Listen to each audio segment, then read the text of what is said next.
Chicago lives up to its nickname, the Windy City. Winds of up to 90 miles an hour bring the less hardy to a standstill or use them like a Scotsman's curling stones. Alley fight between Fitz and Combs. You both get to pick 3 all-time Sox and Cubs as part of your alley fight. My number 1 draft pick is Michael Barrett.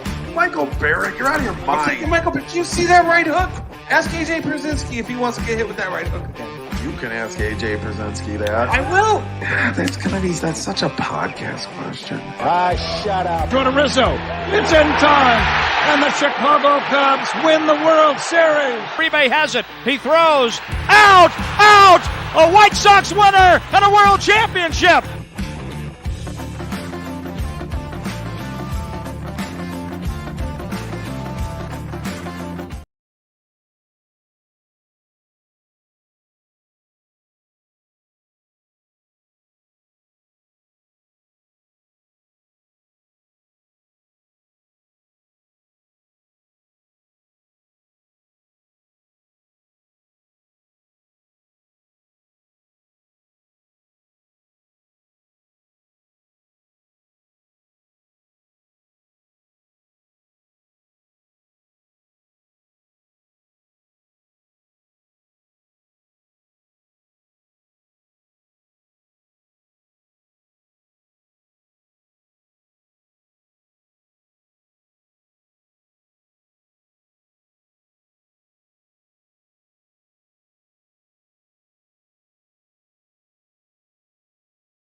if I do this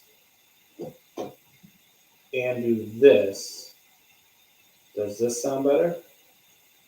Now I have an echo. But if this works and you guys can hear us now, we'll roll with it. But we're talking about, oh, it says now you're good. So I apologize for that. We've been talking about the Bears draft. Not quite sure what's going on with the audio. We thought we had it all set. We worked on it before the show. We're like, oh, this is the best we ever sounded. And now nobody can hear us. But I'm liking with the Bears draft. I like what they did at running back. I like Darnell Wright. I was wrong about Darnell Wright on draft night because I did not like the pick when it first happened. I think what happened was my PTSD kicked in. I was so used to us picking the wrong guy that I was like, I don't know about this pick. You know what I mean? And after running through a rabbit hole with Darnell Wright and watching the highlights from the Alabama game, from the Georgia game, I changed my mind on him.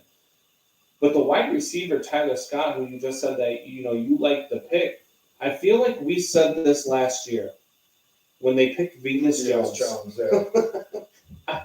I just feel like this is the same pick. And so I just wasn't sold. I do like Rashawn Johnson, the running back. I do like, a couple of the defensive tackles they take. I think they should have went offensive line more. I mean, they said it was going to be a focus in the draft, and it just wasn't. And so for me, I was sitting there watching the draft. I'm like, all right, Schmitz is available from Minnesota. You still have the offensive line. The center from Ohio State was still on the board. 4 times they passed on between the 3rd and 4th round. And I'm watching all these guys go off the board, and I'm like, wait, running back? Running back instead of offensive lineman? Really? Yeah, I mean, they do want to protect Justin Fields, but they do need a third running back. I mean, that's the problem. I mean, they do, but maybe that high in the draft, maybe you're against that. Yeah, I mean, you look at Bijan Robinson going at number 8, and then another running back, I think, went at 14, maybe 15. It was crazy to me. But I don't know. And then you start looking at the drafts around us, right? Like, what did the Detroit Lions do? And all of a sudden, the Bears draft, it makes you go from, like, maybe this is a B or a C draft, and you see what the Lions are. Well, within the division, this was an A. Yeah, I mean, it's just it's a tough draft to because they had so many needs. I think that's the problem. Yeah, it was one of those, and I think that we had different expectations. We didn't expect to see so many defensive tackles. We didn't expect to see so many, see a wide receiver or a running back in the 4th round. Like, I was expecting offensive line there, and when you didn't see it, you're like, what the hell is going on? So it's not that I don't like the Bears draft. Again, I do like it. I like some of the moves they made. I love Darnell Wright after going through and watching film. It's not that I don't like their draft. I just didn't love it. And so for me, I had some different things. And we were listening to some of the Bears stuff, right? Like some of the stuff from Ryan Poles, some of the stuff from management. Like, what are we doing? You know what I mean? Yeah, I get what you're saying now. I just the problem that I had was 2 of the same guys basically that they pick, and that's in that what is it, 2nd to 3rd round, I guess. Were they both in the 2nd round? No, one was in the 3rd round, one was at the end of the 2nd round, I believe. Yeah. So you had to end of 2nd round, you had Javon Dexter that they went up and got. And then they got Zach Pickens, who are kind of the same guy. Want to play some audio from what Ryan Poles was thinking at the time. So if you go all the way back to his freshman year, he was raw. He was a basketball player that started playing football just a couple years ago. So if you go back and watch his freshman tape, he's out there just kind of throwing people around, and he doesn't really feel pressure yet and understand block, recognition and all that. And then the next year, it gets even better in terms of the feel. And then this year, it got even better. The other thing we look at, too, is the play time for these big guys. When they start hitting in the 60, 70%, it's hard to be full throttle all the time. So you're going to see some up and down. So that's where that hope grade, the flash just kind of comes from. Because at this level, you like to get a nice little rotation with those guys so they stay fresh and explosive. So I hear what he's saying there, and I get what he's saying there. However, when he got picked, Mel Kiper did word association with him, and he said the one word I have to describe him is blockable. And that's not good from a guy that you are drafting in this, what was it, second round? Yeah. You're drafting a defensive tackle who is blockable? We've already got 5 of those guys on our defensive line. We've already got the guys that are blockable. Yeah, I think he was saying, but I think what Poles is saying that he was blockable for a reason. I think that's kind of what he was saying is because he's on those, he's constantly doing that, if you know what I mean. He's I'm sorry, I'm like losing my train of thought here as we're talking, but if he's taking 80% of the snaps, he's going to be tired and maybe he is going to be more blockable is what my point was. I think it's like the sports, because you get those GMs and you get those coaches and those coaching staffs that it's just like the arrogance, right? The sports arrogance. Like, look, I know this guy didn't look that good, but I can fix him. I can make him better. I'm smarter than you are. Well, that's definitely whatever. And he's putting a lot of pressure on Eberflus, right? Well, you're putting a lot of Floss. Yeah, you're putting a lot of pressure on Eberflus, but you're also putting a lot of pressure now on your offensive coaching. Because now you did, other than Darnell, you got to be Wright, a top 10 offense to make the playoffs, don't you? Well, right. But other than Darnell Wright, what did you do to improve your offensive line? Are you that sold on Nate Davis, who was blocking for a Tennessee line that was really subpar last season? Derrick Henry, though. That's because it's Derrick Henry and he's untackleable. Okay. That offensive line, especially in pass protection, he still last needs year, to have some blocking. They were tackle the guy. They were 23rd in offensive lines last year. So if you're telling me that guy coming from that offensive line is the one that you're hanging your hat on your offseason on, and why you didn't go offensive line in the draft like you said you were going to go offensive line heavy, to me that's a problem. And that's why I don't love their draft. I like it. I just don't love it. Yeah, it does take a couple years to, suss out how the draft went. It does take 2 or 3 years to see how it went, unfortunately. But from the look of it, yeah, those 2 picks kind of leave your head scratching. I could see if they had the 1 pick, and I think Mel Kiper's point also was, why did they have to trade up to get Gervon Dexter? You know what I mean? But maybe they heard something. Maybe they're fighting windmills at the time. Who knows? In the first, second, third, and I believe 4th rounds, you want to draft guys who are able to start day one. Are you sold that Gervon Dexter is a starter day one? Are you sold that he's going to have to be, or at least in the rotation? I don't know, because right now you look at their depth chart and he's backing up Justin Jones. Yeah, I don't know why they're so high on Justin Jones. He did not do a lot last year. He was, I guess, okay against the run, but you got to get in that backfield. I think they got 2 guys for traits, right? What did we say Thursday at Bourbon Street? What do you like more? Do you like a guy that's talented that maybe didn't do everything he could in college to, get the stats that you thought he was going to get? Or would you rather have a guy who, is polished, maybe has a higher floor and lower ceiling? And I'd rather have a guy that can help my franchise quarterback stay alive. Well, they did get a giant man in Darnell Wright, and if you see how they were working through it, other than some of the cornerbacks they got and the wide receiver who was really small, 3 out of their top 4 picks are half a ton. So they do want big guys that can, that might have a little bit of nastiness to them, maybe have a chip on their shoulder because they didn't do well enough in college. So what we're saying, I don't know why I'm being the devil's advocate here, because I if it was 1 defensive tackle, I would have been fine with it. 2, it does kind of jump out at you, sandwiched with a cornerback. And maybe we can talk about a cornerback for a second, but go on. I think you wanted something to say. Yeah, I just got a question for you. If I told you going into this season, after what we saw last season from this offensive line, they were great at run blocking, they were horrendous at pass blocking. And if I told you we were going back into the season with still Cody Whitehair as our center and still Braxton Jones as our left tackle, who can't do anything but hold people on plays that Justin Fields breaks for 30 or 40-yard runs, are you happy with that? I think at least what was happening there is the guy was not at a Division I school, correct?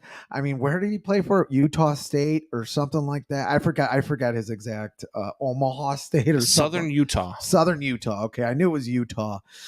And he played for them, so he wasn't going against that competition. They think with some upper body strength training in the off season that he could be good. That's a lot of ifs I just put in there. Yeah. But I think it's unfair to judge him that he had to get thrown in at left tackle. But you don't judge him, you judge the GM that put him in there. They must think highly of Braxton Jones. I mean, they must think really highly of him. But that's my thing. Tevin Jenkins was a tackle. And Braxton Jones was a guard. Yeah. And so then we had 2 guys flip-flopping positions, and we're like, why aren't they doing well at their positions? Well, because you got them playing out of position. They're playing each other's position. Like, this is what bothers me about the Chicago Bears. This is what bothers me about this organization sometimes, is that when you think they're going to do the right things, when you think we're finally above the nonsense that we've been through for the last 30 plus years as Chicago Bears fans, actually, God, it's almost 40 years. Oh God. It's almost been 40 years since they won a Super Bowl. Yeah. Almost half a century. Yeah. But this is why do we have a Chicago sports show? Can't we just do something? Because else? Somebody's got to tell the truth around here. Let's talk politics. Nobody tells the truth in Chicago sports talk. I've heard 1 or 2 shows that out there. Yeah, and it's like they don't. I've heard a couple of people that'll say, "Look, I don't care what they do this year. They're not a playoff team. They're not a contending playoff team." I've heard that twice on 2 different talk shows throughout Chicago. Yeah. I think that should be their watermark at this point. You had a bevy of draft picks, 10. But can you expect a 3-win team to become a playoff team? Yes, in the NFL, yes, I can. Okay. If we're talking baseball, hell no. What we can do in Chicago is make a playoff baseball team and be the worst team in the league, but not the other way around. No, not in baseball, probably not in basketball. I mean, almost definitely not in hockey as well, but in football, yeah, you can definitely do that. You see teams do that all the time. I mean, like you said, the Eagles are our blueprint. The Eagles did not have a good, whatever you want to call it, the 2021-2022 season. They really didn't have a good one. Now, were they 3-14? No, they weren't. But they did have a turnaround, and they went to the Super Bowl. I don't think the Bears are going to go to the Super Bowl, but I think if the Bears don't make the playoffs, and if this is a team that only gains 2 or 3 wins after what they did in the offseason, that's a failure. If they gain 5 or 6 wins, they're going for a playoff spot if they gain 5 or 6 wins, right? If they're 9-8, yep. If they're 8-9, they're going for a playoff spot pretty much the entire year, unless they start 1-9 and win 7 games in a row. But I mean, they're going for a playoff spot the whole time. And if they're not, Doubting Thomas says, cheer up about the Bears, gents. Let's talk some White Sox. And I do want to go back. Thanks, Doubting Thomas, for talking about the sound. That was my fault. Did you have it on mute? I had the volume down because I was cutting tape before we went on You the show. jackass. And then I took a piss literally 30 So seconds we went before 5 minutes into the show without anybody hearing us But it because was- you didn't turn the volume but up. wait, it was a terrible 5 minutes. I mean, I don't think we really said much. That's true. Okay, sorry everyone out there. My sister's probably yelling at the screen right now if she's still awake. So let me ask you a question. We got to look back now, right? Because that's the best. That Monday morning quarterbacking is the best thing. Yeah. For sports talk. Looking back on it now, the Bears traded the number 1 draft pick, and they got a number 1 draft pick for next year. What they get, a number 4 for this year, and the different number 1, the number 9 this year, right? Number 1 for next year from the Carolina Panthers, who I don't see how they're going to be good this year. Had they stuck at number 1, they probably go Will Anderson. Mm-hmm. So essentially, you traded Will Anderson for DJ Moore and a first-round draft pick next year, and a 4th this year, and Darnell Wright. Well, no, because you wouldn't have had that pick. You would have picked Will Anderson. Did get the 9 pick back. It's not like they didn't give you a pick. So are you okay with that trade? I'm fine with that trade because, like I said before, football is basketball with traveling.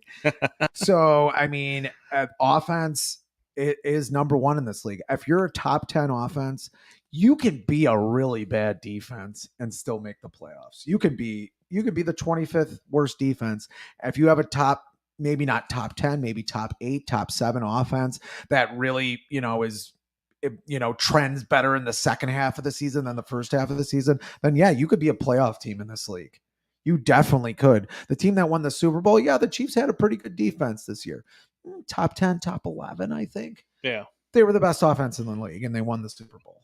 And they were the better team, even though there was a couple penalties at the end. They were a better team than Philadelphia. And Philadelphia had the number 1 defense with a bullet, had the most sacks since the 85 Bears, only almost 40 years ago. But yeah, I mean, I just think you have to stack up on offense. I think they're doing the right thing there. I think they want to punch people in the face too. And I know Ryan Poles keeps saying that. Yeah. That's why he got Darnell Wright. He wanted someone who's nasty. I think they always wanted an offensive lineman, whether it was Paris Johnson, which it was Darnell Wright, or it was the kid from Georgia. I think they always wanted an offensive lineman in this draft. And they figured, hey, if we, why not trade back? We're not going to get Will Anderson. I think this defense needed 2 or 3 years. I think this offense can be turned around. If you want to call it turned around, they had an okay offense this year. They had about 4 or 5 games where they were, top 5, top 10 offense. I mean, did they have that stretch where they were the top, 5, top 6, top 7 offense? They led the league in big plays from line of scrimmage. Yep. You know what I mean? So they were. That was mostly because Justin Fields spotted him about 7 or 8 plays with his legs. But they were a top 5 run team last year. They just could not pass block to save their lives, and I'm not so sure that we've gone to a point where they can. However, I have said, and I said this on draft night, a better wide receiver core can make a mediocre offensive line look like a good offensive line, or make a good offensive line look like a great offensive line. Well, the Bears had a poor offensive line. So now maybe with DJ Moore if we have Darnell Mooney, and if Chase Claypool pans out to be what they thought they were getting from Pittsburgh, and if Deontay Foreman plays like he played in Atlanta, and if Khalil Herbert is healthy, and if Rashawn Johnson wasn't a complete miss in the 3rd round, there's a lot of ifs on this offense. Yeah, well, Khalil Herbert, remember, got hurt because Velus Jones couldn't catch the ball. Right. Yeah. And he had to return kicks. I don't know why you put him into return kicks, but that's a story for a different time. But yeah, Velus Jones can't catch the ball. And then Khalil Herbert, I called him Khalil Mack in Bourbon Street, but Khalil Herbert has to run a kickoff back, gets hurt running a kickoff back. But anyway, I mean, I think that's why they drafted Tyler Scott, though. He did that well at Cincinnati too, and I know they did that with Velus Jones, and that's a big reason why they drafted Velus Jones. But I think Velus Jones will end up getting cut during the offseason at some point, maybe even during the preseason, whatever the case is. I think Tyler Scott takes on that role as like a 4th or 5th wide receiver who does our punt and kick returns. Fast as hell, 4.4, runs a 4.4 40. And he can make people miss. I watched this kid at Cincinnati. I liked the pick. I wasn't overly joyed by the pick just because of who we left on the board. But it gives you that extra weapon, that extra piece. Yeah. And so again, if I'm grading the Bears draft, I'm going. I wish I'm I going had B+. the video of you yelling at Bourbon Street. I know, but yeah, I was wrong. But I admitted I was wrong. Where are you going? I was wrong. The draft B+. B+. After all of what you just said, you're a pretty good grader. Well, it's because I like it. I don't love it. Yeah. And if I loved it, it'd have been an A. Yeah, I mean, I think I'll go with B+ too. Maybe a solid B. I don't think you were ever coming out of this draft. And let's put DJ Moore to the side. If we had DJ Moore in, maybe I'm giving it an A.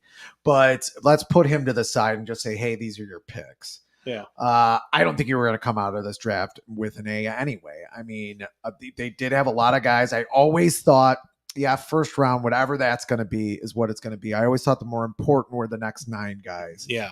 That's why wasting for 2 defensive tackles kind of hurts. But I mean, Brian Poles is doing exactly what he said he was going to do. He was going to build from the trenches. Mm-hmm. He wanted big guys who are nasty, or at least he thought were nasty. Had a mean streak in him. He wants to hurt people. He wants people not to want to play the Chicago Bears. And for me, I think that he went out and got his guys. I believe in Ryan Poles. I believe what he is doing. I believe they are on the right path. They say to give a draft class 3 years before you grade them, right? It's not going to be fair for these players in this draft because Chicago is not going to give these guys 3 years. No. If this team is weak, if this team is the in the top 5 in draft picks next year, people are going to start wondering about Ryan Poles. People are going to start questioning him. Yeah. And you don't get 3 years right now. We said this before the draft. He had to hit a home run in this draft. You had this whole offseason, actually. You had the most cap space. You had the number 1 draft pick. You had the most draft picks. You had everything that you could to make this team better. You got 11 guys in free agency. I don't think one of those guys was a throwaway. Maybe there's a couple guys in there that are just going to be backups, but most of them are going to be starters. Yeah. Tremaine Edmonds. You even traded for your top pick for another guy. So that's basically 12. Yeah. 12 players. And DJ Moore is going to be your probably best offensive player next to Justin Fields. And then you had 10 draft picks. So 22 new players. Yeah. If there isn't, I mean, how do you not get invited? That's why people who are saying that they're not going to, you could say they're not going to be a playoff team and that you think that, but to be successful, they're going to have to contend for a playoff spot this year. And I know we say 21 new players. I'm just disappointed that only 2 of them are on the offensive line. Yeah. Nate Davis. Yeah. And Darnell Wright. The other 3 are going to be returning starters from last year. Yeah, they might have got I thought there was somebody else, but he would only be a backup anyway. There's no. Well, they have starter. Larry Borum. There's no other starter. Alex Leatherwood. I mean, Alex Leatherwood. Lucas Patrick. Everybody's favorite Lucas Patrick. We'll see. What do you got them winning this year? What if you had to put a number on it right now? Oh, God. And we took a look earlier at their opponents, right? So at home, and we're gonna get to White Sox talk here in just a second, but at home. Obviously, they play the Packers, Lions, and Vikings. We both agree that they should probably win about 4 out of 6 divisional games. Is that? I mean, that's you're about there with that. I mean, you should beat Detroit twice. You should beat the Packers at least once, if not twice. I'd say you should beat the Packers twice. Detroit, that defense is going to be a lot better this year. It is. They got some. Yeah, but they better be better because they're going to have to beat people 10-0. They traded freaking why did they trade DeAndre Swift? I have no idea what's going on over there. Like I said at the draft, I'm just waiting for them to draft somebody else who gets suspended indefinitely. I mean, this team is just they are just one folly after the next. Yeah. They're like fucking Kramer from Seinfeld trying to go into fucking Right.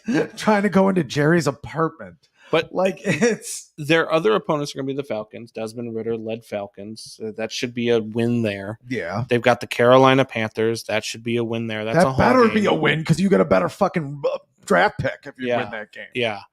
Then you get the Denver Broncos at home as well. That should be a game you could win. Yeah. And then I mean, as long as Peyton keeps taking bong rips on camera, that'd Wasn't be great. He addicted to Vicodin too for a little while? Dude, I don't know what. He Did was. you see that video of When him all taking the bong rip in the dorm? Yeah, I did. That was awesome. We should have played. Then you got the Raiders at home as well. That should also be a win. And the Arizona Cardinals. That's the last home team or home game that you have. That should be another good one. And then your away teams, the Kansas City Chiefs, gets a little bit harder. The Chargers, the Saints, the Buccaneers, and the Commanders and the Browns. I say 9 to 10 wins. No. Yeah, we're counting them up right now. The Browns are beatable. I don't care if they have Deshaun Watson or not. I think the Browns will still be beatable. They're still the Browns. Or although talk about PTSD. Justin Fields might have PTSD from the last game they played. I like the fact that it's an away game against the Browns because if it was here, he'd be able to go downtown, get a massage, be in his happy place. He might be in a better mood. Yes. So I got 9-10 wins. Huh? I mean, it's possible. Do you want to see Sean Payton's pong rap? Here it is. Let me stop. Go ahead. You go ahead. Go ahead. What's your 9-10 wins. Is that over or under the White Sox wins in May?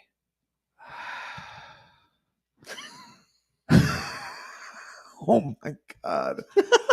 Their schedule doesn't get much better in May either. No? It doesn't really get much better. It gets a little bit better. Can't keep blaming the No, you can't. Downey Thomas says the biggest line is 7.5 for the Bears. I'm going over for sure. Yeah, I'm gonna to have a successful season. I think you're over. You're only talking 5 more wins. Yeah, and we just said 22 more players, including a top 5 receiver, right? Who's probably maybe even better than that. I mean, I really think it's got to be 8 or 9 wins, or it's an unsuccessful season. And I have to see something, and I have to see like a future coming as well. Yeah, like okay, something's happening here. Like you got 9 home games. I'd like to see them be 7-2 at home. If you're 7-2 at home, you're a playoff team. If you're 7-2 at home, you might win the division. You might, because then on the road, all you have to really do is be 4-4. You're an 11-6 team, or 11-7. Was it 7 games? Or no, 11-6. 11-6. I don't see that happening. But if you stranger things have happened. Maybe key people get hurt. Let's go ahead and roll the clock. I don't know where this. Let's do a bong rip. First of all, who is taking this video? It looks like he's hiding it. It looks like he's hiding it. Oh, yeah, okay. Like he doesn't want But still, don't we have better video at this point? Why is Sean Payton hanging out with guys that are hiding the camera while he's doing bong rips? You're Sean Payton. Yeah, what the hell is with this guy? Okay. I don't know who these are. Sean. Dude, that's not a little bong either. It isn't. No, and he hits it. He is ripping it. Oh my Keep going. God. He is filling it up there. Yeah, look, I don't think that's the first time. I don't. He did fill it up. There was white smoke in there, and then the guy has to tell him how to use it too. I think he knew what he was doing. He knew what he was doing. God, the Broncos are a mess. Russell Wilson is terrible. They thought Sean Payton was going to come in and save the day, but it looks like he's going to be too high to do anything. I still can't believe Russell Wilson is that terrible. I mean, you could have named him just a year ago or a year or two ago as one of the better quarterbacks in the league. If you're talking about for the Belichick first was half saying of a that. season, he would have a great 7 games and then disappear for the second half of the season. He had about 3, maybe 4 really good seasons when he was with the Seattle Seahawks, when he, from his rookie season up until maybe his 4th year after that last Super Bowl. That loss to the New England Patriots was the last time that you saw a really good Russell Wilson. After that, it was like he would play a half of a season, then he would just disappear. You wouldn't hear from him again. He still had some plays that would pop out at you that were some of the best highlights of the season. Did I watch every Seattle game? No, because Pete Carroll is a weirdo and I don't like him. So is Russell Wilson. It's an odd dude. He is weird. What was he doing? Exercises at like 3 a.m. on the plane. Like nobody likes you. If nobody likes you on a baseball team, it's bad. Like there's some tough guys in baseball. If no one likes you, and you're probably going to disagree with it, even on a hockey team, it's bad. There's a lot of tough guys in hockey. If no one likes you on a football team, and you're the quarterback, there's 50 plus players, and they're all giant, probably on steroids and speed. Do you want me to start talking about Hitler again? That's a mess. Anyway, speaking of messes, man, let's talk about your White Sox. You just can't wait. You're like a kid who stayed up all night. I've waited 39 minutes and 26 seconds. That's how long we've been live here. Doubting Thomas has asked for it. It's time to get to the White Sox. Look, we could go Cubs first if you want, because that's a quicker story. I mean, look, they've played above board. They're looking good. I like what the Cubs are doing. I watched a lot of Cubs baseball this weekend. I don't think that's why they lost. I don't think they. Yeah, probably. I like their pitching. I think their defense is above average. I don't think they have the lineup. They got like 2/3 of a lineup, but they knew that coming in. I think we all knew that coming in. I think you're watching a 500 baseball team, which would be a rousing success, I think, for the Cubs this year, wouldn't you say? They got a lot of contact guys, which I really like. I mean, it didn't really show this weekend in Miami. I think what happened was they got to Miami, got out of the cold weather in Chicago, and probably went and partied a little bit, because you should have at least taken 2 out of 3 from the Miami Marlins. A decent team, but not really, a team that should have swept you, let alone win 2 out of 3 from you. Yeah. But they've got a lot of contact guys, and if they keep playing this well, if this division keeps panning out the way the division is panning out right now, they could be buyers at the trade deadline. You could add at the trade deadline. You could. And if the Angels are sellers, you could have Shohei Ohtani by the trade deadline. Unbelievable. I don't think that's going to happen for the pieces they want. They'd have to give up. I think they're going to hold it pretty tight to the vest. If they do, maybe you get a closer at the deadline, because that's what they need. Yeah. Cubs are definitely going to be in the thick of this division. It's not a great division. I mean, the Cardinals are 10-19. Yeah. Who saw that coming? There's a lot of teams that you would never see coming. I mean, the Astros haven't exactly been great, but they've had some key injuries. Right. Not to say the Sox haven't, but 14-13 is about exactly. I had them winning over 80 games this year. I don't see how they wouldn't. They won 70 last year? 78. And they got better. Yeah, with Dansby Swanson especially, but with some of the pitching help they got. He's been struggling lately, Dansby. He came out hot at first 2 or 3 weeks. He was hitting over 400. You were all worried. You were sweaty, and he's just been spring training. Yeah, he's been spring training for the last week and a half. So I think he's going to be he'll be fine. I mean, he's Dansby Swanson. He'll be fine. But 14-13, I mean, you would be stoked if that was the White Sox record after the first. Absolutely. And I'm going to bring it up again, but with the teams they played, 14-13 would have been a success to start off. You're almost completely done, right? Other than the Yankees, almost completely done with the East. Yeah, I mean, which is the best division in baseball by far. Yeah, one team under 500 in that division. White Sox fans are jumping off the ledge. They sure are jumping. White Sox fans are jumping. I mean, I hear White Sox fans talking about fire Pedro Grifol. They were chanting, "Sell the team." They had a big sign. They've been doing it for a while, and I agree. I want them to sign the team. I did a whole Fitz gibberish on it. I did like 2 Fitz gibberish on it. Speaking of Fitz gibberish, here we go. I don't have much to say. I blew my wad at Bourbon Street the other day. I do have one thing to bring up. Lance Lynn was on foul territory. It's kind of a friend of our show, not really, because JJ Brzezinski hasn't been on yet, but he did come on and say that the Sox, there's guys, we're doing different conditioning now. They as if they weren't being accountable for the last 2 years. He said we're doing different conditioning now. It's definitely more preparation. But we knew they weren't accountable for the last 2 years. I mean, they had a manager who said, "Don't run hard." I know. Don't get hurt by running hard. That's exactly what Luis Robert took it to heart. Robert did. He's like, I'm doing that the rest of my career. I don't have to run hard ever. But yeah, I mean, there's more structurally wrong with this team as well, especially when you have. And let me see if I can bring this up just really quickly. Bear with me here. Bear with me. Dead air.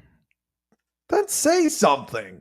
I don't know what to say. We're talking about the White Sox. Nobody wants to say anything about the White Sox. Some people haven't seen the Gavin Sheets play. Second worst bullpen behind the Oakland Athletics. This is a microcosm of what's happening with the White Sox. Thumbs up this season.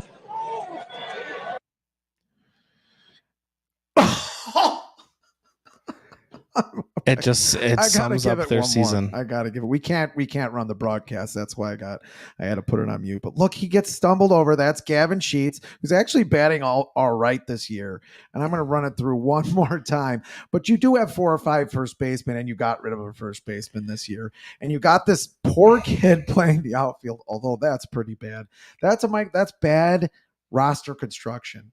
I think you got to start there. It's bad everything. And talking about that to finish it off, although you can make your point first, I do want to play a caller who was on ESPN 1000 though when you get it. Yeah, no, we're definitely going to get to that. I'm just that play right there sums up what you thought the White Sox were going to be. All right, he's under it. He's good.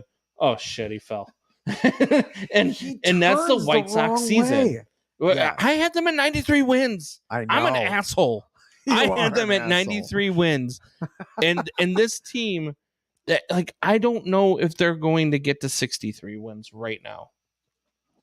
Well, you wouldn't want them to as a White Sox fan. You'd want it, but I don't want these guys getting the 3rd or 4th pick in the draft behind the Kansas City Royals and the Oakland A's. I don't want them doing that. I don't want this regime. I think they should all be fired. I think it's enough already. I think he really should sell the team. And like I said before, my only scare with that is someone buys the team. Why would they stay on the south side of Chicago? Yeah. Yeah. Well, let's listen to this audio. Okay, and I got some questions. Probably the best caller. We don't have to play it all, but probably the best caller called in ESPN 1000 ever. About the White Sox, a lot of the same points I made here. My brother thought it was you who called in. Yeah, so he said this the other night, and I haven't heard this audio yet. So. No. So this will be the first time. Here we go. The guy's name is Birdo, by the way, and I don't think they know who he is. I've been a diehard Chicago White Sox fan for nearly 40 years. I say that with the very express intent of sharing my deep and undying love for this team. And my call is rooted in heartbreak, not anger. Don't get me wrong. I'm angry, but it is a byproduct of a dysfunctional, abusive relationship with the front office and the ownership of the Chicago White Sox. I also want to say I have defended this rebuild. I liked what the team did with the trade. I defended Yasmani in Dallas. I didn't understand the La Russa hire, but I gave them the benefit of the doubt. I forgave the free agents they let go. I was befuddled by the Benintendi and Clevenger signings, but you know what? I said, I'm going to give them one last shot. And when they canceled Sox Fest, like the cowards they are, I knew something was up. But now we know. Obviously, the experiment is over. The vast majority of the prospects have been bust. The product on the field is pathetic. We have exactly 2 players of excellence on this roster, Dylan Cease and Tim Anderson. Everyone else is nowhere near the kind of player they need to be to make this a winning team. You'd think that would be enough to wake this organization up. But yesterday, Kenny Williams had the gall to say that he's not in a good place right now and accountability is not an issue. You're right, he's not in a good place. He's not in a job he should have. Think about all the promises that Rick Hahn made, mired in mediocrity. He bragged about Romy Gonzalez in spring training, and I'll trade him if I get the right price. Think about the things Grifol said, come to the park, we're going to kick everyone's butt. They must have been talking about the fans, not the other teams. The entire lineup is batting under 220. The best hitter on the team is Jake Berger. We're a AAA team. Our right fielders are hitting 180 with a weighted run created plus of 28. I don't even need to tell you about the pitching staff. Katz has got to go. Moncada, TA, Eloy, Yaz, Joe Kelly. It's week 4. They've all already been hurt. Tens of millions of dollars on replacement level players while stars go elsewhere. We're 11 games under 500. The Bears needed 6 months to get 11 games under 500. We needed 3 weeks. In the 15 years of Rick Hahn, we have been a constant experiment that has never panned out. In the 25 years of Kenny Williams, we had exactly 1 season of excellence with a perfect storm of players that has not once come even close to being the same. I don't want to hear about the strength of schedule in April. With the money we've spent, the players we have playing 500 ball should be underachieving, not 11 games under 500. We keep going after players that Rick Hahn liked 5 years ago. Lance Lynn, over the hill. Yaz, over the hill. Benintendi, he wanted him in the draft 6 years ago. He's got a .1 WAR. Clevenger isn't just a clubhouse cancer and a disgusting human being. He's a horrendous pitcher. Joe Kelly has been useless. We signed Vince Velasquez. Give me a break. John Jay, Yonder Alonso. Between them, that's $200 million on a bunch of black holes and an ERA of 240. The entire organization is poisoned. The entire way that they go about their business is a failure. Firing Rick isn't enough. Firing Kenny isn't enough. If Chris Guest gets promoted and we have to sit through another 15-year retool rebuild, you're just going to hear from me again in 2038. I don't care if we go on a torrid winning streak in May and June and somehow get back to 500 ball, and then we scooch our way into the postseason and the wild card, only to get bounced right away by a team that's actually good. We have no depth in our organization. 1 injury and we are done. This process isn't working. Our farm system has been in the bottom 10 for 45 years, aside from the one frame of time when they traded all our talent away and graduated them all right up, and then we were the worst again. There is one solution. In his final years, Jerry Reinsdorf, who, by the way, wouldn't even have the reputation he had if he hadn't have lucked upon Michael Jordan at 3 in 1984, has the courage to get rid of the yes men around him and fire everyone. He bought into the Chicago Bulls and the White Sox for $20 million.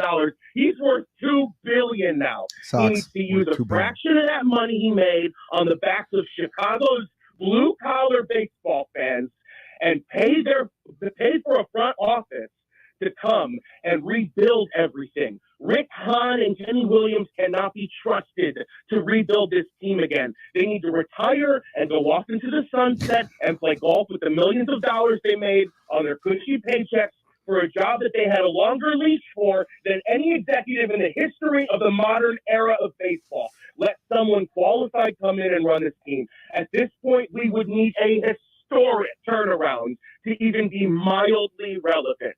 Everyone said the AL Central was weak, and it might be in comparison to others, but the Sox aren't better than the Guardians or the Twins. We're not even better than the Royals. And the fact that we're only incrementally better than the Tigers is exactly the kind of indictment on this organization that we need. The build of the lack of success that this roster has is a referendum on what we've already seen in 2006, 2007, 2011, 2013, 2015, and 16, and the excruciating last 7 years that only led to this. I mean, Stoney is more worried about Lance Lynn eating a salad than the entire organization not knowing how to teach major league prospects how to hit And that, my friends, is Fitz gibberish, right? I mean, you got to give the guy his due. That might be better than a lot of my Fitz gibberish, maybe all of them. Yeah. So first things first, I understand why your brother thought that was me, because that sounds like everything I've been saying since we started doing this podcast. And Doubting Thomas wants this guy to marry into his family. He is one of those guys that I could go and have a beer with. Oh, hell yeah. This guy, like Birdo this from the West guy, Side, they don't know who he is. Yeah. So I don't think he's called in a lot, but national news. I mean, he is spot on. I mean, there are a couple things I disagreed with him with, like the Andrew Benintendi thing. Andrew Benintendi's leading the team in hits right now, and he's got the best batting average. He's what you want in a 1 or 2 hitter. So I mean, yes. But you're talking about a team like today, right? Like, yes, they raced a deficit after blowing a lead, and yes, they had a big 9th inning comeback. But Adam Hazley, led your comeback at 4 hits. Your best player on the field today. Probably, Adam Hazley. You can't stay healthy. Tim Anderson, who's supposed to come back this week, right? That was a freak injury, but I know where you're going with this. And I agree. Yohan Moncada, right? Eloy Jimenez pulled up lame and had to be pulled for a pinch runner today. Like, this team is so unbelievably bad, and they just don't gel. You have got a group of about, let's say, Andrew Vaughn, first base / DH. Eloy Jimenez, DH. You look at Jake Berger, he's a prototypical DH. I wouldn't want him every day as a third baseman. Probably not, but he's Gavin been solid Sheets, there. Yeah. First base DH. Yes. Like, and these are the guys that are in your everyday starting lineup. You got 4 first baseman DH. Like, you don't have those guys. Elvis Andrus is the leader in your clubhouse. Yeah, I know. And he's batting 180. And he's Elvis Andrus. Like, great defensive player. I disagree with him as well, saying you need a look. They need to figure something out. They need to figure it out quick. If you want to put this team into some sort of perspective as a team, if you want to have a little tiny glimmer of hope with this team, you don't have to go back far. You just have to go back to 2019 with the Washington Nationals. Well, yeah. A team that was really bad, but ended up winning the World Series. They were like 22-36 at one time. Yes. They were really bad. They were not good. And then they made the switch. They made a switch at manager. I don't think that's the route you need to go right now. Pedro Grifol has only had 1 month. Yeah. You've had 1 month of baseball. You've got guys like Luis Robert walking down the line on a ground ball that the pitcher has to make a stunning play on to even get you. If you had that was any almost as sort bad of as the hustle, Sheets play, yeah. You and me would have run those balls out. Yeah, you and me would have been safe at first. But I had a hurt hamstring. Yeah, like what? In the heat of the moment, you're worried about a hamstring? Like, did it rip off the bone? He batted today. It's the Tony La Russa effect. Yeah, maybe that is it. I mean, that's where you waste 2 years with Tony La Russa, and he loses you about 4 or 5 games both those years. Maybe you're at home in that series in 21 without La Russa. You do have a guy in Lance Lynn who had one of probably the best year of his career. Yeah. You have Giolito was still pitching good in 21, and he leaves Michael Kopech sitting in the goddamn motherfucking bullpen. That you wasted 2 years of a window. You cannot waste a fucking day when you have a window like that. And I know we've talked about it a lot, but this team, this team making national news for the wrong reasons. You texted me today. I didn't even care. I don't even care anymore. It's actually kind of getting kind of fun because it's so bad. It's so historically bad. The worst collapse in April of any baseball team I've ever seen. And that does not count at just Chicago. I watch a lot of baseball, and so do you. Have you ever seen a team who had any expectations at all starting a season like this? Have you ever seen a team starting a season like this? Not this bad. And they're not losing games by a run or two. Yeah. Anymore, at least. Yeah. They're getting fucking clobbered. They are the second worst, only behind the A's in ERA in the bullpen. They are 26th in ERA and starting pitching. I'm surprised. I mean, you got a 4.15 with Lucas Giolito, a 7.16 for Lance Lynn, who hilariously needs to eat a couple of salads, according to Steve Stone. Almost pitched a no-hitter, though, the other day, but go on. Surprisingly, a 4.15 from Dylan Cease. That's a little high for him. Yeah. A 4.6 from Mike Clevenger, who, he was punching out batters at the beginning of today's game like they were his ex-wife. Yes. And then you got Michael Kopech with an above 7 ERA as well. So this team that had so much potential, it's kind of like what I just talked about with the Bears, right? If and if Michael Kopech can return to form, and if Lance Lynn can be, a halfway decent pitcher, if Mike Clevenger can get past being a dirtbag and actually pitch some baseball. If Oscar Colas is a good prospect, so right. you had holes in the team anyway. If Elvis Andrews had one more good year, we didn't. He was your ninth hitter. The if was never if the bullpen can be good. And that's been bad. I mean, you've got Jose Ruiz has a 22.09 ERA. Jose Ruiz 22.09 ERA in 4 appearances. They had to take him. Yeah, they took him. They DFA'd him. Yeah, he's underneath. You know who's got a better ERA than him? Hanser Alberto, the third baseman who came in relief. Yes, and he's got Sox twice. 21.6. Like, that is bad. Joe Kelly with an ERA that's near 8. Like, this team is so and you're right, it is funny. Like, it is hard to watch. I'm a baseball fan. Look, I love my Cubs. I'm not a guy who will go above and beyond to get overly excited for the White Sox, right? Yeah. But I still love watching baseball. I can't watch this team right now. I can't, and we could say all day long, if they get healthy. Yeah. This team's not going to get healthy. I think we're past that. If they get healthy, you're going to have nagging injuries with Tim Anderson. You're going to have nagging injuries with Yohan Moncada. You're going to eventually see Luis Robert go on the DL. You're going to eventually see Eloy Jimenez go back on the DL. These are the things you're going to have to deal with. What that caller said, though, that resonated the most with me is the extreme lack of depth, and that is completely on Rick Hahn.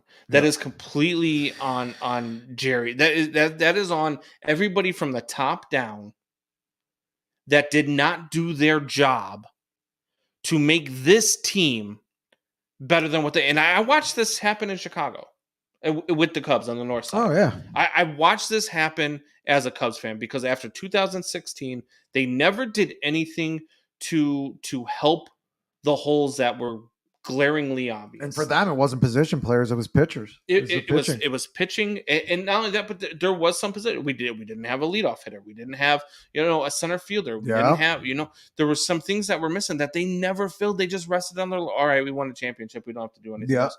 The White Sox are doing that, but they don't have a reason to rest. At least you can say with the Cubs in 2000. Well, they did just win, end a 108-year drought.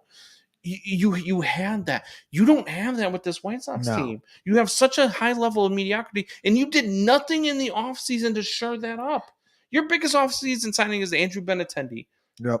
And Elvis Andrews. Who's not going to turn around a team at all. And I guess you could put Clevenger in there, who did pitch well today, but who is an absolute dirtbag. But he was signed to be your number 5. It's like they're trying to be unpopular. And you're right. You got guys like, he also talked about development. You got guys like Romy Gonzalez who had 20, 30 home runs, batted 300 last year in the minors. Why can't he play in the majors? You got Lenya Sosa, who's batting 500 in the minors before he came out. He can't hit the broadside of a barn door. Like, you got guys coming up from the minor leagues who bat like absolute junk. Yeah, Jeremiah Murray chimes in. What's going on, Jeremiah? Says every hitter was the same for the Cubs. Lots of swing and miss, boomer bust hitters. Sound familiar?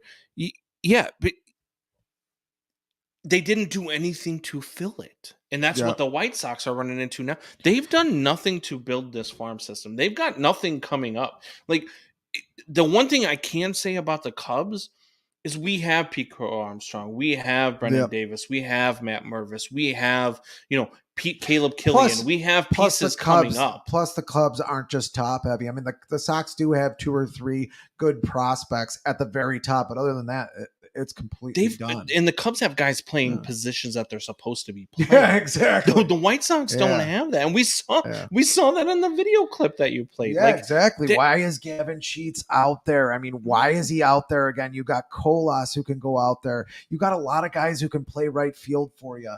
I mean, you do not need to have Gavin Sheets out there, but I guess when you have no hitting and half your team is hurt, going into the season, obviously Liam Hendricks hurt them more than it should have. He had they said he had cancer before spring training's done. You should have signed somebody to fill that spot. Yeah. And when Ronaldo Lopez, this is the only thing I have against Pedro Grifol, you knew after 3 or 4 times coming in that he was not the guy.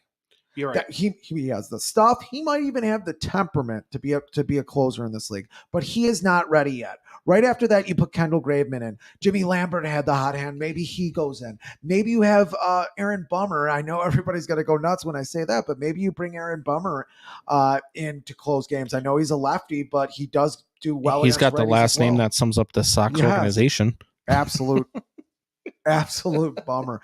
Like I said, it is unique how bad they have been. It is unique. I have never seen it. And it goes all the way up to the top. It goes all the way up to Jerry. Baseball is evolving, right? Like we've seen it year after year. Baseball is doing different things when you go from how they're handling pitchers now to how they're handling lineups to how they're doing everything. It was the Cubs, I think, who started doing it where they would bring in a relief pitcher, but they had a relief pitcher who was good at playing the outfield. So they would send him to the outfield for and they would do a bait and switch, right? Madden would do it a couple of times. Yeah. And so I forgot who would play out there. But right. Yeah. And now you've got guys that can play multiple positions. Chris Bryant could either play third base, left field, right field, wherever you wanted to put him. Mm-hmm. Same thing that they're doing now with a guy like Patrick Wisdom. Ian Happ is another one of those types of guys, can play the infield but can also play the outfield. Nick Madrigal can switch around anywhere in the infield. The White Sox don't have those players, and they're trying to make these guys do it. They don't have a guy. Look, Gavin Sheets is not a utility player. Who's the other one I'm thinking of? Oscar Colas is not a utility player. You're looking at guys. You got to make Jimenez is not a utility player. That guy should never see the outfield ever again. Plus, and this was another thing that the Cubs were guilty of. They fell in love with the talent that they had. Gavin Sheets should have been gone to somebody who could play him every day. He's obviously a batter that deserves to play every day, whether it's at first base or as a DH on another team. Play 120, 130 games. You don't have him here and try to put a square peg in a round hole. I mean, you don't. The only other thing that I was against the caller on is I really don't get the Yaz hate. I mean, yes, he had a bad year last year. He was hurt most of the year. 2020 and 2021, he was great. 2021, he was one of the best catchers in the league. He had a 940 OPS. He's doing okay this year. Seems healthy. Like I don't see where that is. I really think that he's at least earned the payday that he got. Jeremiah, you're my guy, but we're gonna fight right now. Okay. He says, I will say it. Theo is great at building a World Series winner, but awful at maintaining it. Problem with the Sox is they don't have the checkbook Theo had available. Bullshit. There is no reason why the Chicago White Sox cannot go and spend money. There is no reason why the Chicago White Sox, who are, what did we say, a $2 billion organization? Over $2 billion organization. You're one of the 10 richest ball clubs in baseball. Yep. There is no reason you can't go and spend money. You're just not doing it. It's not that you don't have the checkbook. You're just not making the checkbook available. Yeah. And that is the problem. And that's the problem we have in this entire fucking city, is that we don't have owners that will make the checkbooks available for us to have relevant teams year after year after year. And the White Sox, yes, I agree with you that right now they're not spending the money that Theo was spending, but it's not because they don't have it. They have it. They're just not spending it. No, yeah, I totally agree. I mean, they actually spent a lot of money this year. I think they were 8th in payroll, which is pretty good. Not great, but to have a World Series team, sometimes you have to spend more than that.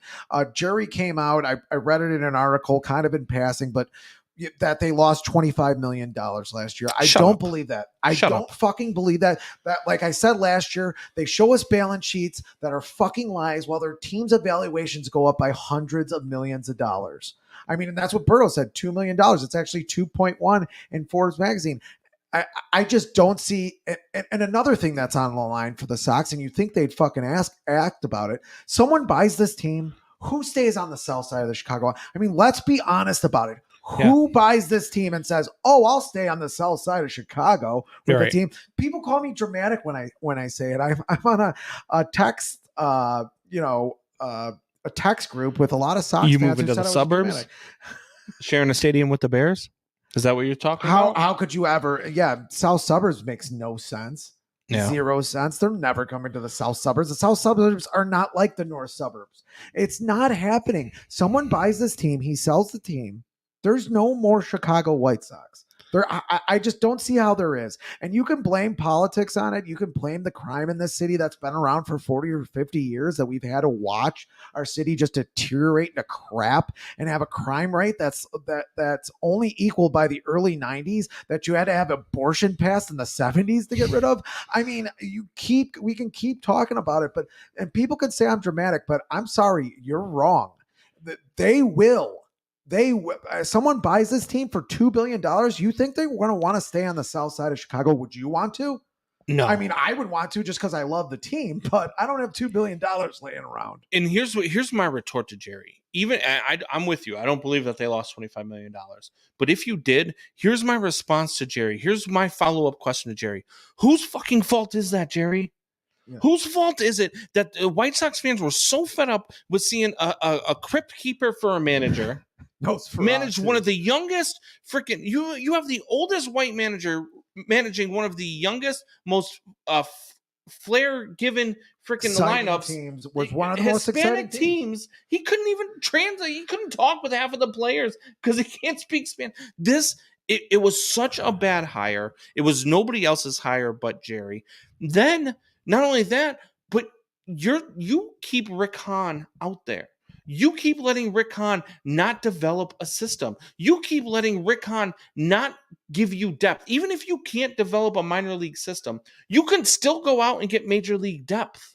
You can still go out and spend the money to get a backup outfielder, to get a backup infielder, to get all the things that you have, because you know you have guys who are injury prone. You know you have Eloy Jimenez who gets injured a lot. You know you've got Robert who gets injured a lot. You know you've got TA and Yoan Moncada who don't deal with injuries very well. Michael Conforto was out there. So there was a lot of. I mean, we can go through the right fielders, the left fielders, the outfielders that were out there. Michael Conforto was available for cheap. Yes. Or how about this? Last year, let's just go with last year.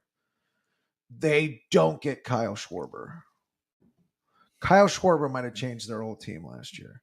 They basically didn't have a left fielder because Eloy was out again, but everybody already knew he wasn't a left fielder anymore. Right. You have him hitting 40 home runs from the left side. They make the playoffs last year. Just that one move, but they didn't want to pay him. He didn't even get a lot of money from Philadelphia. No. And look at what he did in the playoffs, like he does. Dude, like he's he a does monster every year. Yeah, I mean, it took him a lot longer to develop than anybody. No, he still strikes out a ton, but he sees a ton of pitches, and he still's going to hit the 40 home runs. He is a better version of Eloy Jimenez. Like, I am not going to give the White Sox a pass or Jerry a pass because he says, "Oh, well, we lost $25 million." It's your fault that you lost $25 million. There is no reason. Tell me why, especially after watching it's basically a rent-free ballpark too, right? If you know about the sweetheart deal they got, that's ending soon as well.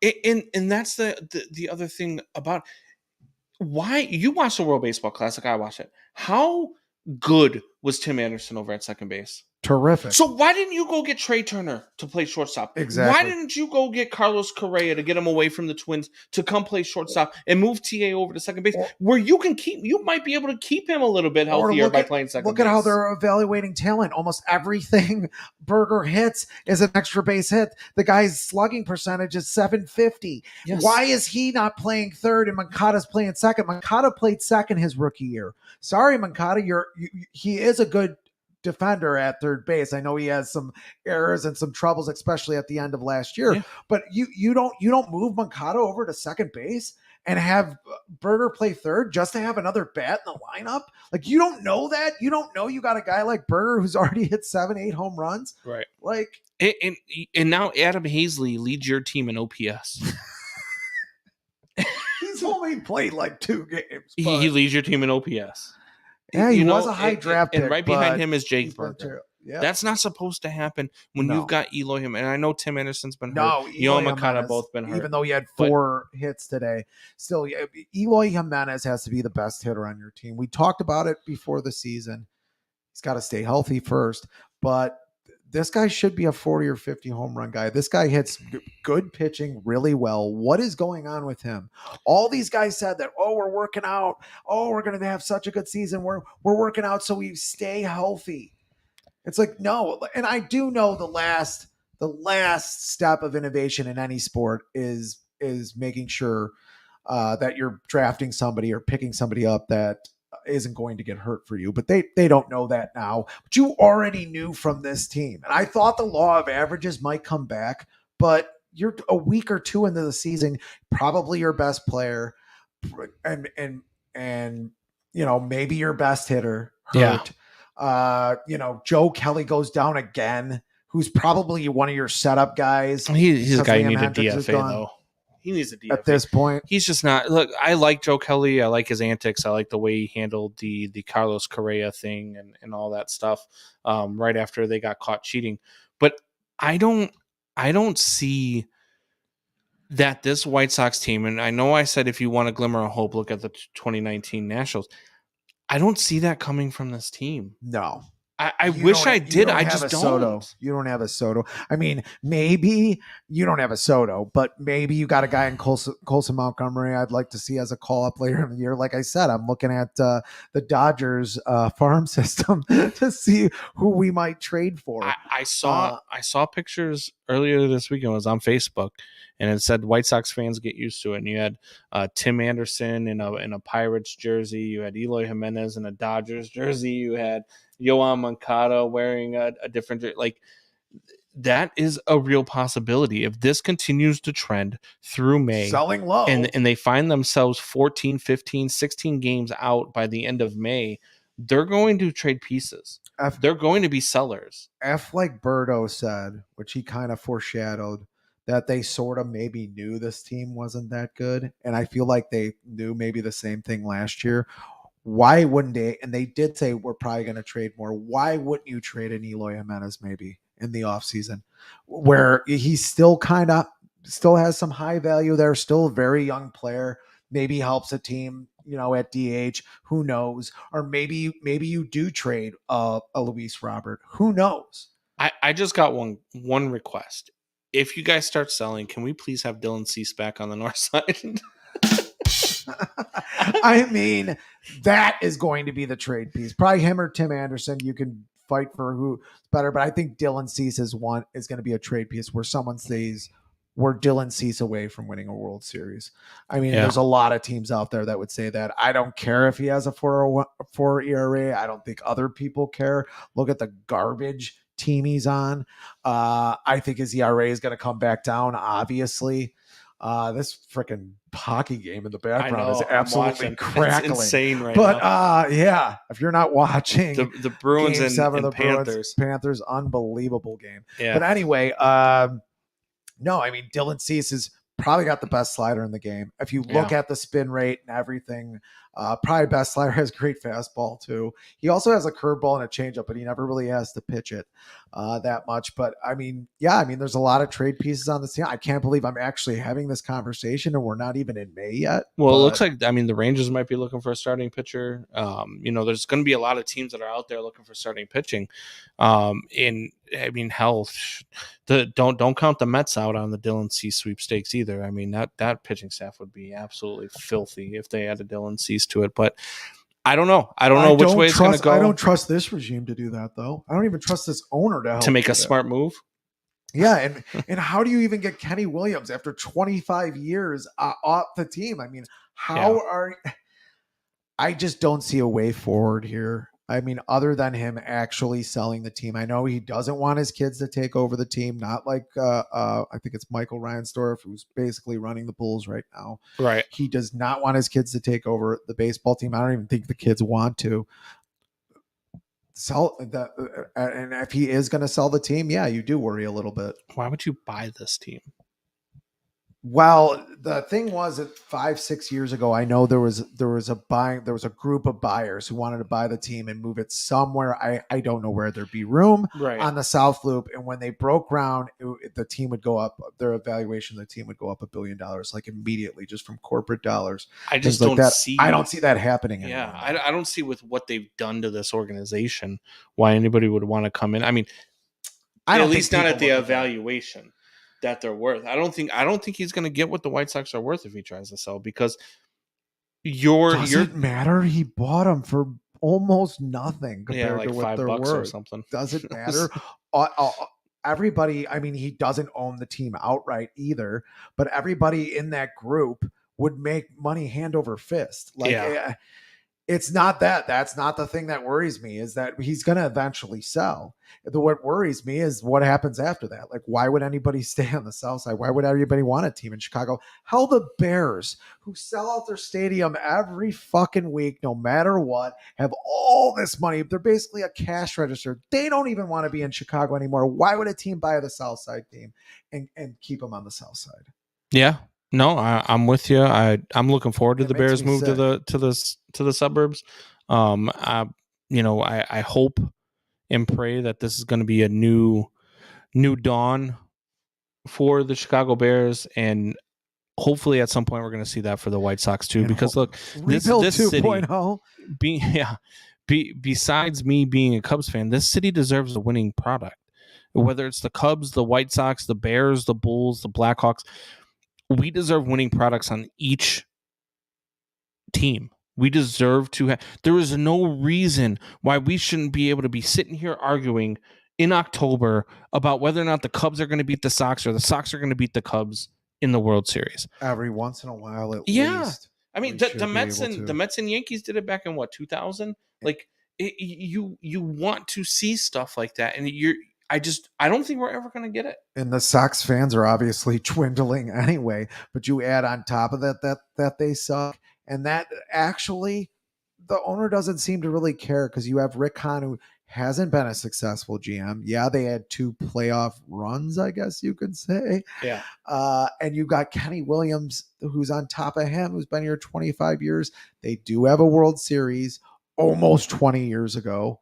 I mean, no other executive staff. And he did the same thing with the Bulls when Gar Paxson or Pax Garson or whatever you want to call it. We're sitting with the Bulls for 5 or 6 years longer, or maybe even 8 years longer than they should have been. It's ridiculous. And now you've got stuff like you're looking at a White Sox regime, and you've got fans in the stand yelling "sell the team," chanting "sell the team" during a game, signs saying "sell the team." It reminds me of a couple of other organizations right now, like maybe the Oakland A's, and at least in Oakland they have an excuse. They're in a small market city in a shitty area in one of the worst stadiums in the world. Like, they moved the Chicago Cubs broadcast team when they were out there. They moved the broadcast team because there were possums in the ceiling of the broadcast booth. They didn't move the fucking possums. They moved the announcers. They were like, "Nope, leave the possums. We're gonna move the announcers." Shoot those damn things. I hate possums. And that's what the White Sox are becoming. They're becoming a laughing stock, and it's sad. I mean, it's like I said, it's national news. You hear about it all the time. Like, people, because it's that crazy that they're that bad. After some people had them picked to win the division, Brzezinski had them picked to win the division. If we didn't have them winning the division, both of us had them at least making the playoffs. Yeah, and a wild card if maybe the Twins or Cleveland win 100 games, which I don't see happening. But yeah, hopefully your blood pressure will come down here. But we're gonna get out of here for the night. It was a pleasure being with you guys. Thank you guys for commenting. Doubting Thomas, Jeremiah Murray. We had Dan Smith in the chat as well. Yeah. Thank you guys for commenting. Thank you guys for joining the show. Make sure you guys like, share, and subscribe. And we will see you again next Sunday night, 7 p.m. on Windy City Sports Talk. Have a good week, guys.